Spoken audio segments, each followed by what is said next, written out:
வணக்கம். இன்றைய முக்கிய உலக செய்திகள். முதலில் தலைப்புச் செய்திகள். அமெரிக்கா எதிர்பார்க்காத பல அதிர்ச்சிகரமான ஆச்சரியங்களுடன் ஈரான் தயாராக உள்ளது. வெளியான எச்சரிக்கை. ஈரானுடனான போர் நிறுத்தம். ட்ரம்ப் வெளியிட்ட அறிவிப்பு. இரண்டாம் உலகப் போருக்கு பின்னைய வரலாற்றில் மாற்றம். ஆயுத ஏற்றுமதி மீதான தடையை நீக்கிய ஜப்பான். இரவோடிரவாக ஈரானுக்குள் சென்ற பாரிய கப்பல். ட்ரம்பின் முற்றுகையை மீறி அதிரடி நுழைவு. கனடாவில் உச்சம் தொட்டுள்ள உணவுப் பொருட்களின் விலை. ஈரானுடனான தொடர்பில் உள்ள 14 நிறுவனங்கள் மீது அமெரிக்கா விதித்துள்ள அதிரடி தடை.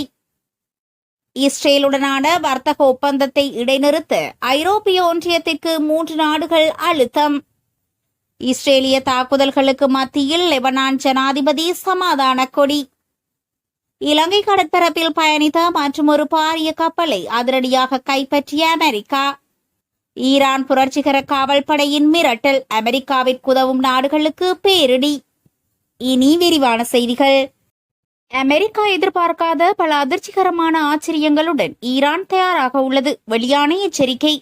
பாகிஸ்தானின் இஸ்லாமாபாத்தில் திட்டமிடப்பட்டுள்ள பேச்சுவார்த்தைகளில் கலந்து கொள்ள தவறினால் ஈரான் மீது தாக்குதல் நடத்தப்படும் என அமெரிக்க ஜனாதிபதி டொனால்டு ட்ரம்ப் எச்சரிக்கை விடுத்துள்ள நிலையில் ஈரான் அதற்கு தனது கடுமையான எதிர்ப்பை பதிவு செய்துள்ளது.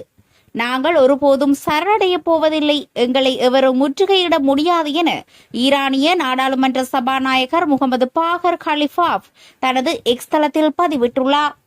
மீண்டும் போர் வெடிக்கும் பட்சத்தில் அமெரிக்கா எதிர்பார்க்காத பல அதிர்ச்சிகரமான ஆச்சரியங்களை ஈரான் தயார் செய்து வைத்துள்ளதாகவும் அவர் எச்சரிக்கை விடுத்துள்ளார்.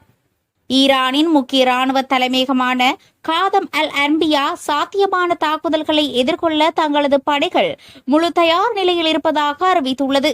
ஈரானின் நீதித்துறை உள்ளிட்ட உயர்மட்ட அதிகாரிகள் அமெரிக்காவின் தாக்குதல் குறித்து மக்கள் மத்தியில் விழிப்புணர்வை ஏற்படுத்தி வருவதுடன் சரணடைவதை விட எதிர்த்து நிற்பதே ஈரானின் கொள்கை என்பதையும் தெளிவுபடுத்தியுள்ளனர். ஈரானுடன் தொடர்பிலுள்ள 14 நிறுவனங்கள் மீது அமெரிக்கா விதித்துள்ள அதிரடி தடை. அமெரிக்க ஜனாதிபதி டொனால்டு ட்ரம்ப் ஈரானுடன் உள்ள போர் நிறுத்தத்தை நீடிப்பதாக அறிவிப்பதற்கு முன் அமெரிக்கா தெஹ்ரான் அரசின் மீது தனது பொருளாதார அழுத்த நடவடிக்கைகளை தொடர்ந்து வைத்திருக்க முயன்றுள்ளது.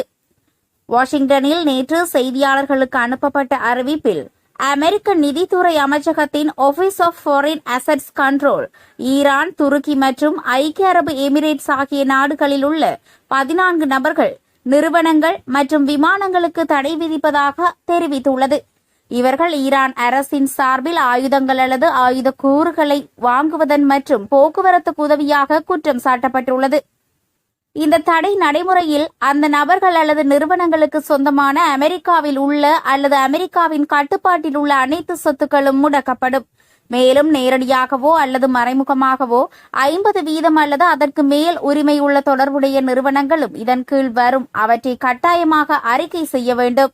அமெரிக்க குடிமக்கள் மட்டுமன்றி அமெரிக்காவில் உள்ள அல்லது அங்கு வழியாக செல்லும் வெளிநாட்டு நபர்கள் கூட இந்த தடை செய்யப்பட்ட நிறுவனங்களுடன் எந்தவொரு பரிவர்த்தனையிலும் ஈடுபட தடை செய்யப்பட்டுள்ளனர். ஈரானுடனான போர் நிறுத்தம். ட்ரம்ப் வெளியிட்ட அறிவிப்பு. ஈரானுடனான போர் நிறுத்தம் நீடிக்கப்படும் என அமெரிக்க ஜனாதிபதி டொனால்டு ட்ரம்ப் அறிவித்துள்ளார். முன்னதாக அறிவிக்கப்பட்ட போர் நிறுத்தம் முடிவடைவதற்கு சில மணி நேரங்களுக்கு முன்பு இது அறிவிக்கப்பட்டதாக வெளிநாட்டு ஊடகங்கள் தெரிவிக்கின்றன. 1 மாதத்திற்கு மேலாக நீடித்து ஆயிரக்கணக்கான உயிர்களை பழிவாங்கி உலக பொருளாதாரத்தையும் கடுமையாக பாதித்துள்ள போரை முடிவுக்கு கொண்டுவர இரு நாடுகளுக்கும் இடையிலான அமைதி பேச்சுவார்த்தைகளை தொடர்வதே இதன் நோக்கம் என கூறப்பட்டுள்ளது.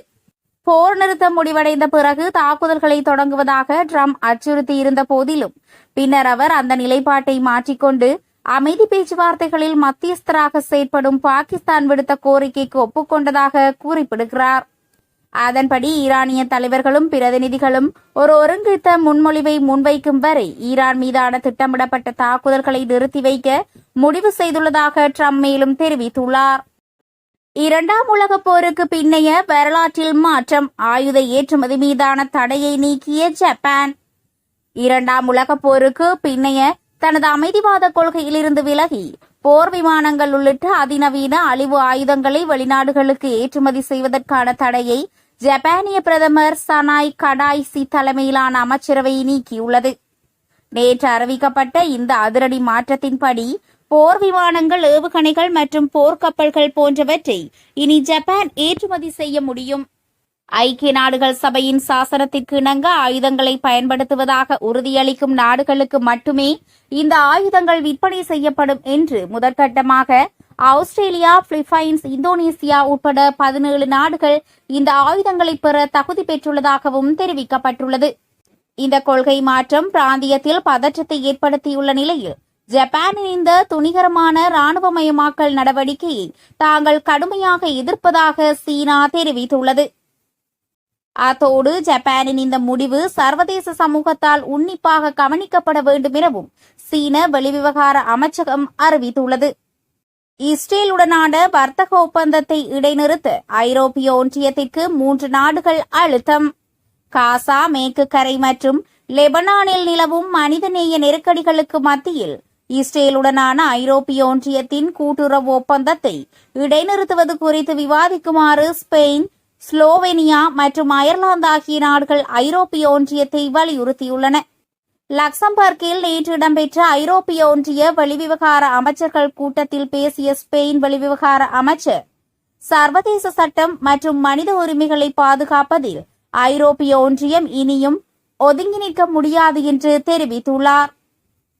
1995 ஆண்டு கையெழுத்தான இந்த ஒப்பந்தத்தின் 2வது பிரிவின்படி இருதரப்பு உறவுகள் மனித உரிமை மதிப்புகளை அடிப்படையாக கொண்டிருக்க வேண்டும் என்பது குறிப்பிடத்தக்கது. இஸ்ரேலிய ராணுவ நீதிமன்றங்களால் தண்டிக்கப்படும் பாலஸ்தீனியர்களுக்கு தூக்கு தண்டனை விதிக்கும் புதிய சட்ட முன்மொழிவு சர்வதேச மனிதாபிமான சட்டங்களை மீறும் ஒரு செயலாகும் என அந்த 3 நாடுகளும் சுட்டிக்காட்டியுள்ளன. இரவோடிரவாக ஈரானுக்குள் சென்ற பாரிய கப்பல், டிரம்பின் முற்றுகையை மீறி அதிரடி நுழைவு.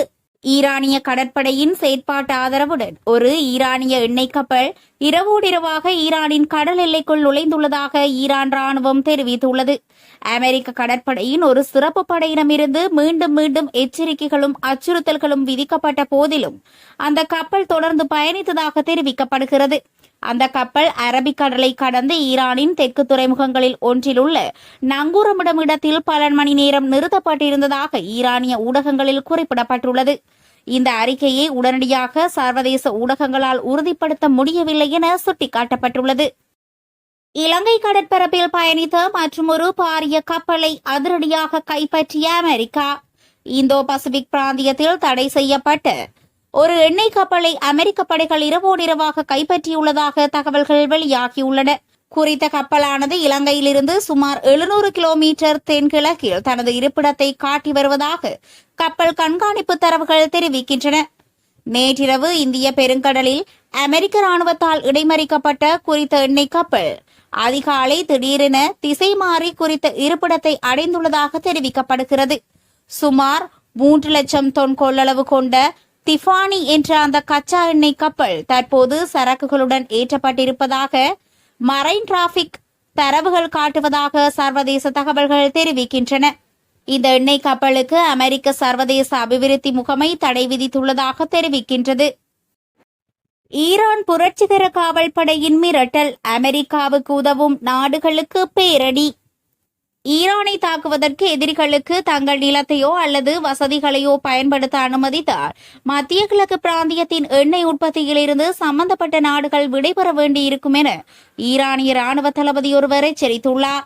ஈரானிய புரட்சிகர காவல் படையின் விண்வெளி பிரிவின் தளபதியை மேற்கோட்காட்டி அந்த அரச ஊடகம் இந்த செய்தியை வெளியிட்டுள்ளது.